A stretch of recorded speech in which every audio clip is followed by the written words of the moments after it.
एक दिन भाग्य और लक्ष्मी में बातें हो रही थी। लक्ष्मी ने भाग्य से कहा, मैं तुम्हारे साथ के बिना भी किसी इंसान को धनवान बना सकती हूँ। भाग्य ने इस पर कहा, आप मेरे साथ के बिना किसी इंसान को धनवान नहीं बना सकती हैं, क्योंकि जिस व्यक्ति का भाग्य साथ देता है, लक्ष्मी उसी के पास ठहर पाती है, अन्यथा नहीं। धीरे धीरे इस बात ने बहस का रूप ले लिया। अब दोनों अपनी अपनी बात लेकर विष्णु जी के पास पहुँचे। तब विष्णु जी ने उन्हें ब्रह्मा जी के पास जाने के लिए कहा। फिर वे ब्रह्मा जी के पास गए। ब्रह्मा जी ने दोनों से कहा कि तुम दोनों को 3-3 दिन के लिए पृथ्वी पर जाना होगा और अपनी अपनी परीक्षा देनी होगी। जो इस परीक्षा में सफल हो जाएगा वही तुम दोनों में सही कहलाएगा।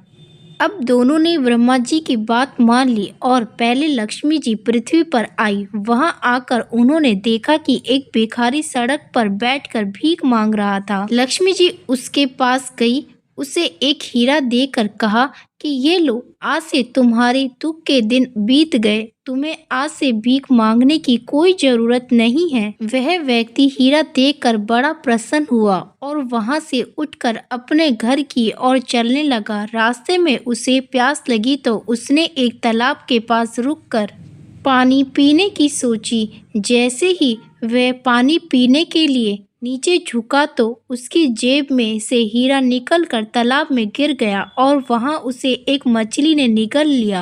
अब वह हाथ मलता हुआ वापस अपने घर की ओर चला गया। अगले दिन फिर वह व्यक्ति वहीं आकर भीख मांगने लगा। लक्ष्मी जी उसके पास गई और उससे पूछा कि मैंने तुम्हें कल हीरा दिया था और तुम फिर भी भीख मांगने आ गए। तब उस व्यक्ति ने बताया कि मैं तालाब पर पानी पीने के लिए रुक गया था और वहीं मेरा हीरा उस तालाब में गिर गया। इस पर लक्ष्मी जी ने उसे एक रत्न जड़ित हार भेंट किया और बोली कि इस हार को तुम अपने पास रख लो। वह व्यक्ति हार लेकर चला गया। घर पहुंचकर उसने वह हार अपनी बाहर की अलमारी में रख दिया और हाथ पैर धोने के लिए चला गया। इतने में ही उसके घर के पास बने पेड़ पर एक चील रहती थी। वह उस हार को कोई चमकदार वस्तु समझकर अपनी चोंच में दबाकर उड़ गई। अब वह व्यक्ति वापस आया तो उसे हार नहीं मिला। वह फिर अपने भाग्य को कोस कर रह गया। अगले दिन फिर दोबारा वह भीख मांगने के लिए पहुंचा। लक्ष्मी जी ने फिर से वही प्रश्न किया और उसने सारा हाल लक्ष्मी जी को बताया। अब अंत में लक्ष्मी जी ने उसे एक सोने की ईंट दी और कहा कि इसे ले जाकर तुम अपने सारे कष्ट दूर कर लेना। अब वह व्यक्ति सोने की ईंट को लेकर अपने घर की ओर चल दिया। घर जाकर उसने देखा कि घर पर उसकी पत्नी नहीं है, तो वह उस ईंट को चूल्हे में छिपा कर रख गया और अपनी पत्नी को ढूंढने के लिए चला गया। इतने में ही उसकी एक पड़ोसन उसके घर अंगार लेने के लिए पहुंची तो उसने उसमें रखी हुई सोने की ईंट को देखा तो वह उसे अपने साथ उठा कर ले गई।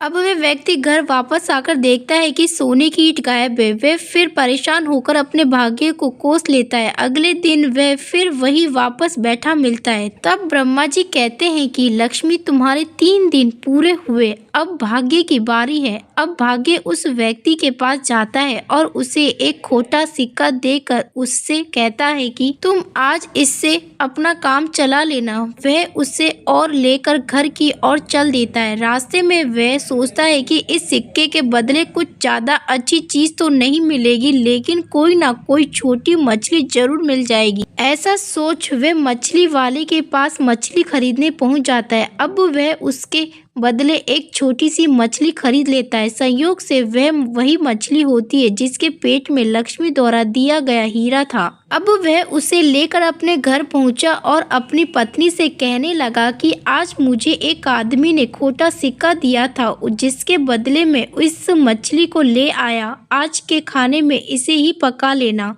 कल का कल सोचेंगे। ये सुनकर उसकी पत्नी उससे कहती है कि घर में चूल्हा जलाने के लिए लकड़ियां नहीं है, इसलिए तुम इस पेड़ पर चढ़कर कुछ सूखी लकड़ियां तोड़ देना। जिससे कि मैं इसे पका सकूं। ये सुनकर वह व्यक्ति लकड़ियां तोड़ने के लिए उस पेड़ पर चढ़ जाता है जहां वह चील रहती थी। अब जैसे ही वह व्यक्ति उस चील के घोंसले के पास जाता है तो उसे अपना लक्ष्मी द्वारा दिया गया हार दिखाई देता है। अब उसे देखकर बड़ा खुश होता है और अपनी पत्नी से वही ऊपर से कहता है कि मुझे मेरी खोई हुई चीज मिल गई। इतने में ही पड़ोसन का छोटा सा बेटा उस ईंट को खेलने की चीज समझकर बाहर ले आता है और ये बात उसकी पड़ोसन सुन लेती है। वह सोचती है कि उस ईंट के बारे में बात कर रहे हैं। इतने में वह बोल पड़ती है, नहीं नहीं, ये तो मैंने अपने पास संभालने के लिए रख ली थी। घर पर कोई नहीं था इसलिए मैं इसे लेकर अपने पास आ गई और संभाल कर रख लिया। मैं तो इसे देने वाली ही थी। इतना कहकर वह पड़ोसन उस ईंट को देकर चली जाती है और मछली के पेट में से उसे वह हीरा भी मिल जाता है। अब इस तरह भाग्य का साथ मिलने पर उसे लक्ष्मी द्वारा दी गई सभी चीजें मिल जाती हैं और उसके सभी कष्ट दूर हो जाते हैं। ये देखकर ब्रह्मा जी लक्ष्मी जी से कहते हैं कि हे लक्ष्मी, तुम व्यक्ति को धनवान तो बना सकती हो, किंतु जब भाग्य का साथ ना हो तो लक्ष्मी का किसी के पास रुकना असंभव है। ये सुनकर लक्ष्मी जी ब्रह्मा जी की बात मान लेती है और दोनों अपने स्थान को वापस लौट जाते हैं।